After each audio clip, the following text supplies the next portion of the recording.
ഭയങ്കര ശല്യമാണ് ആനയുടെ. റോട്ടിൽ കൂടെ നടക്കാൻ പറ്റത്തില്ല. ഇവിടെ ഒരു 10-65 കുടുംബങ്ങൾ താമസിക്കുന്ന ഇവിടെ. അപ്പോൾ യാതൊരു സെക്യൂരിറ്റി ഇല്ലാതെയാണ് പിള്ളേരാണ് സ്കൂളിൽ പോകുന്നതും വരുന്നതും, ജോലിക്കാർ പോകുന്നതും വരുന്നതും ഒക്കെ. അപ്പോൾ ഇവിടെ ആനയെ കൊണ്ട് ഭയങ്കര ശല്യമാണ്. ജനങ്ങൾക്ക് ജീവിക്കാൻ പറ്റാത്തൊരു സ്ഥിതിയാണ് ഇവിടെ ഉള്ളത്.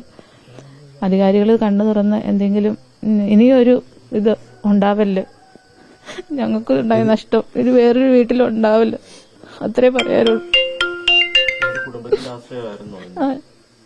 അതെ, സത്യമായിട്ടും ഞങ്ങള് 2 ദൂരല്ലേ, ഞങ്ങൾക്ക് എപ്പോഴും ഓടിയെത്താനായിട്ടൊരു സാഹചര്യം അല്ലല്ലോ. എന്റെ അപ്പച്ചനും അമ്മച്ചിക്ക് ആകെ ഉണ്ടായിരുന്ന ആശ്രയം ഉണ്ടായിരുന്നുള്ളൂ. ഇനിയിപ്പം ഞങ്ങൾ വീട്ടിലേക്ക് വരുമ്പോഴൊക്കെ പറയാറുണ്ടോ? തീർച്ചയായിട്ടും പറയാറുണ്ട്. പുള്ളിനെ വിളിക്കും. 1-2 ദിവസം ഞങ്ങൾ എപ്പോഴും സംസാരിക്കാറുണ്ടായിരുന്നു. അന്നേരം എപ്പോഴും പറയും കാര്യം. ഇല്ല, പറഞ്ഞില്ല. അങ്ങനെ പ്രത്യേകിച്ച് പറയാറൊന്നുമില്ല. പെട്ടെന്ന് ലീവ് കിട്ടണ ഒരു സാഹചര്യത്തിൽ പുള്ളി ഇങ്ങ് പോരും, പെട്ടെന്ന് 2 ദിവസം നിൽക്കും, എന്നിട്ട് പോകും. അങ്ങനെയായിരുന്നു.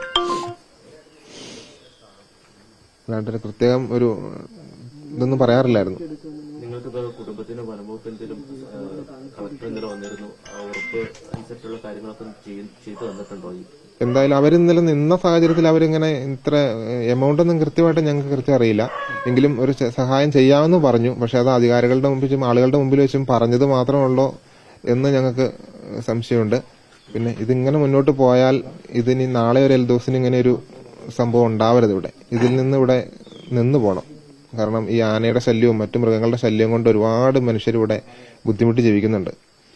അപ്പോൾ ഇത് ഇങ്ങനൊരു പ്രശ്നം ഉണ്ടാകുമ്പോൾ എല്ലാവരും ഒത്തുകൂടി ഒരു ന്യൂസ് ആക്കാനും അല്ലെങ്കിൽ അതിൽ എന്താ പറയണേ ഒരു ആളാകാനും ഒക്കെ ആളുകളുണ്ട്. പക്ഷെ ഞങ്ങൾക്ക് നഷ്ടപ്പെട്ടത് ഞങ്ങളുടെ ആളല്ലേ, ഞങ്ങളുടെ അത്താണിയല്ലേ. ഇനിയൊരു വീട്ടിൽ ഇങ്ങനെ നഷ്ടം സംഭവിക്കാതിരിക്കട്ടെ. ഈ ഒരു പ്രായമായ അപ്പനെയും അമ്മേനെയും ഞങ്ങൾ ഇനി വിട്ടിട്ടിട്ട് ഞങ്ങൾ 100 കിലോമീറ്റർ ദൂരെ അവിടെ എങ്ങനെ ഞങ്ങൾ പോയി ജീവിക്കും? എനിക്കും ഉണ്ട് പ്രായമായ പപ്പായും അമ്മയും ഉണ്ട്, മോനുണ്ട്. അവരും രോഗികളാ. അവരിട്ടിട്ട് ഞങ്ങൾ അങ്ങോട്ടും ഇങ്ങോട്ടും കൂടെ എങ്ങനെ? എനിക്ക് കണ്ണിന് കാഴ്ചക്കുറവുള്ള ഒരാളാ. ഇവള് വേണം എല്ലാം നോക്കാൻ. അപ്പൊ എന്താ ചെയ്യേണ്ടതെന്ന് ഞങ്ങൾക്ക് ഒരു എത്തുംപടിയില്ലാത്തൊരു സാഹചര്യത്തിൽ ഞങ്ങൾ നിന്നിക്കണേ. ഇവിടെ താമസം കൊണ്ട് 10-20 വർഷമായി.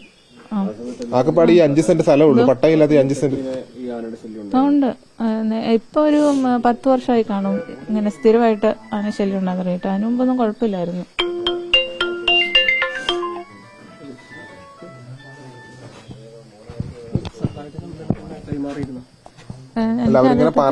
പറഞ്ഞു നമ്മളെ കയ്യിലേക്ക് നമുക്ക് അറിയില്ല, കൺഫേം ആയിട്ടില്ല.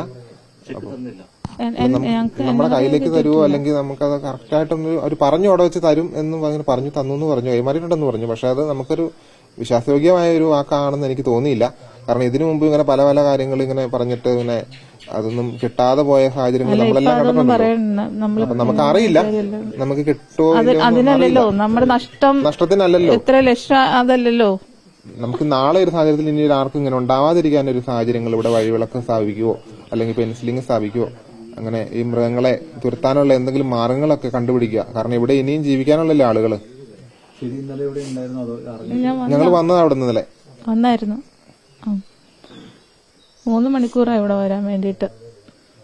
ഞാൻ ഫോണിൽ നോക്കി കഴിഞ്ഞപ്പോൾ ഇങ്ങനെ എനിക്കൊരു സംശയം തോന്നി. എന്റെ ആങ്ങളയുടെ കാല് പോലെ എനിക്ക് തോന്നി. അപ്പം ഞാൻ ഹസ്ബൻഡിനോട് പറഞ്ഞു ഒന്ന് നോക്കാം, ആരാന്ന് അറിയത്തില്ലല്ലോ എന്ന് പറഞ്ഞു. അപ്പോൾ വിളിച്ചു കഴിഞ്ഞപ്പം പുള്ളി എന്നോട് പറഞ്ഞില്ല, എന്നെ എൽദോസാന്ന് പറഞ്ഞില്ല. ഇവിടെ വന്നപ്പോഴാണ് ഞാൻ എൽദോസാന്ന് അറിഞ്ഞത്. അങ്ങനെ എനിക്കൊരു സംശയം തോന്നിയിട്ടാണ് ഞാൻ ഹസ്ബൻഡിനോട് പറഞ്ഞത്. അപ്പോൾ പുള്ളിക്ക് അത്രയും കാഴ്ചയ്ക്ക് പ്രശ്നമുള്ളതുകൊണ്ട് ഞാൻ ഫോൺ നോക്കിയപ്പോൾ ഇങ്ങനെ ലൈവ് കണ്ടപ്പം പറഞ്ഞപ്പോഴാണ് ഞങ്ങൾ അറിഞ്ഞത് അവനാന്നുള്ളത്.